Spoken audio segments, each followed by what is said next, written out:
I just wanted to get on here real quick and tell you a story. I really like when my pastor goes in church and just starts telling a story in his sermon. It is so cool and helps you relate to different things and everything. So this is a relatable someone or something tonight. I have no idea, but I'm just gonna say it. So today was a very trying day. It was very trying. I lost my key to my car. I could go on and on saying all these different things that just really it's raining right now, all these things. And I'm glad I have this stop sign in my mind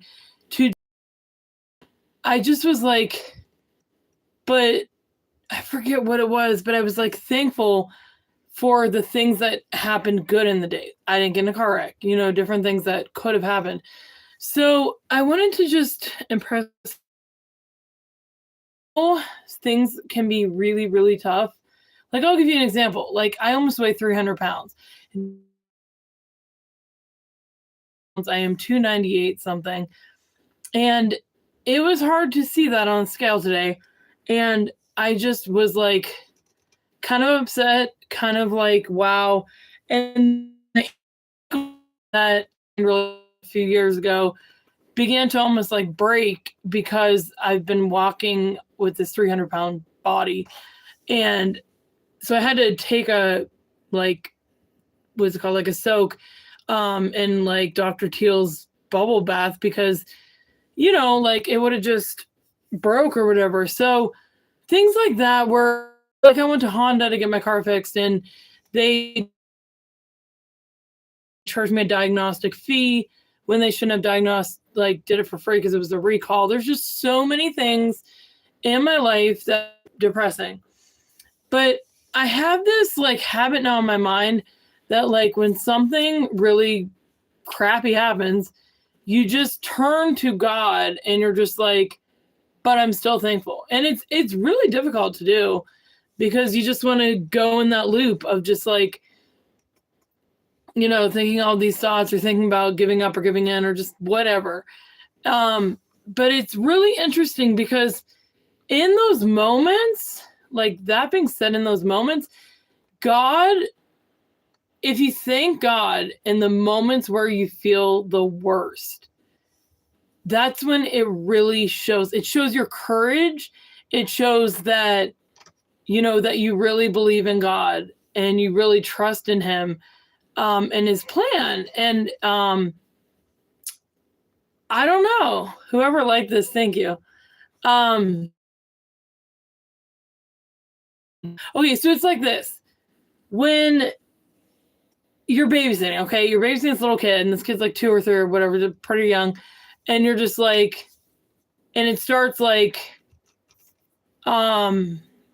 you need them to, what I'm trying to get at is when you thank God in the storm and as the light, it shows that you trust him, number one. It shows that you have the ability to overcome things in your life.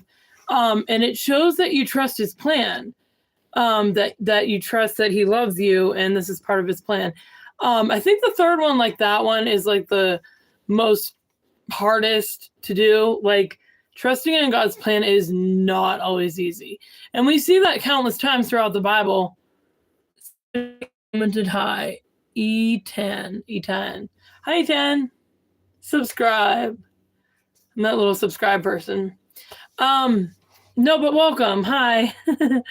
But it shows that you are very strong and courageous and you believe that God has good plans for your life and that he, Jesus in the agony in the garden, did he want to die on the cross? Did he feel like dying on?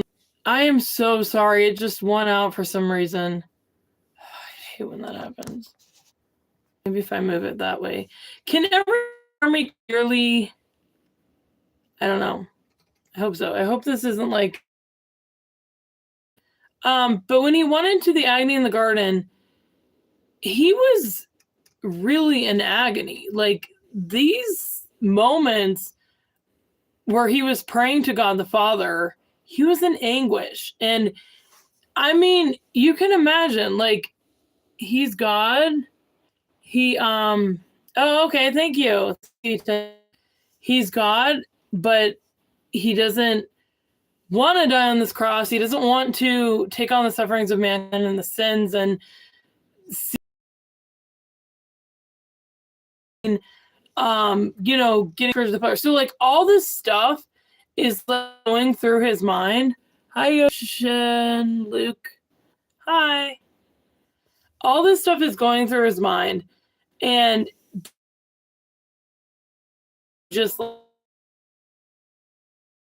little soldiers away. Like he humiliated himself way too much.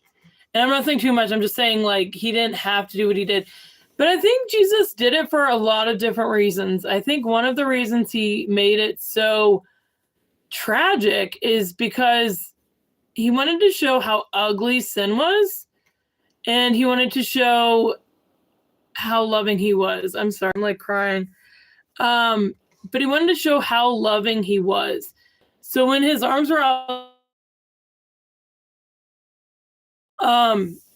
but I just, and being like that Easter's in a week and 3 days, and we're in Passion Week, I just felt like kind of talking on the topic about, hi, Kikilibra official. Hi, welcome. Whoever didn't subscribe. Thank you. I will pray for you if you do. But I love it.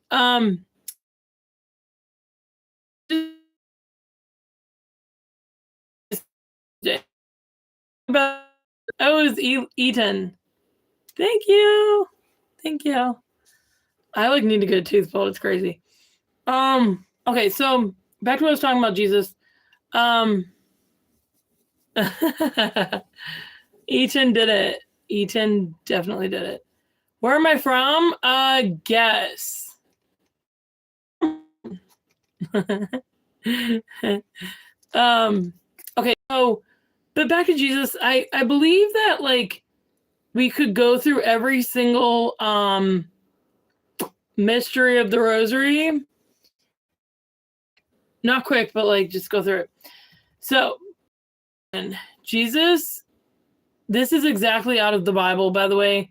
So I just hi Kobe.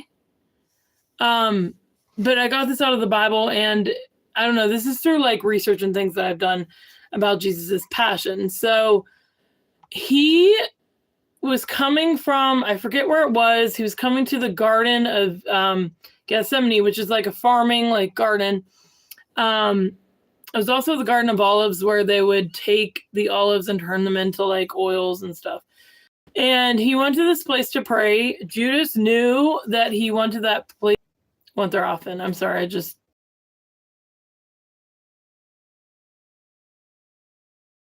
Before he goes in, he tells the apostles to sit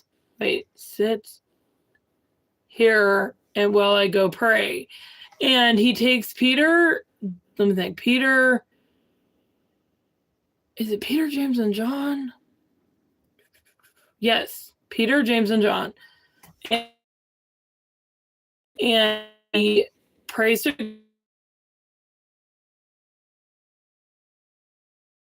because he doesn't want to die on the cross. And you would think like Jesus as God could like withstand it, but it's like he was human, and even if he was God, that's shaming God, that's mocking God. So like he want to do it. Okay, so he's in the agony in the garden, he sweats blood. That's how bad thinking about all this stuff got him. Yeah. And then of course he's arrested by the Pharisees, and Judas like betrays him with a kiss on the cheek, and he says, Judas, like, friend, where to art thou come? And of course Judas hangs himself, but he they take Jesus, like, and who is Peter? Whoa is Peter? Like, who is Peter? Disciples, early apostles, like followers. He actually became the first pope. So yeah. Okay, so he takes them to, they take him to court in the middle of the night secretly. He's probably dead tired, you know what I mean?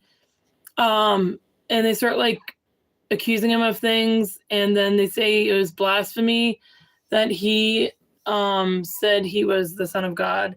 And so they start hitting him and stuff. I think they call it buffeting him. It's like where you punch someone a lot. And said, prophecy unto us, O Christ, who is he that struck thee? And then he is taken to like his prison cell or whatever. In my opinion, they didn't give him food or anything, but I don't know.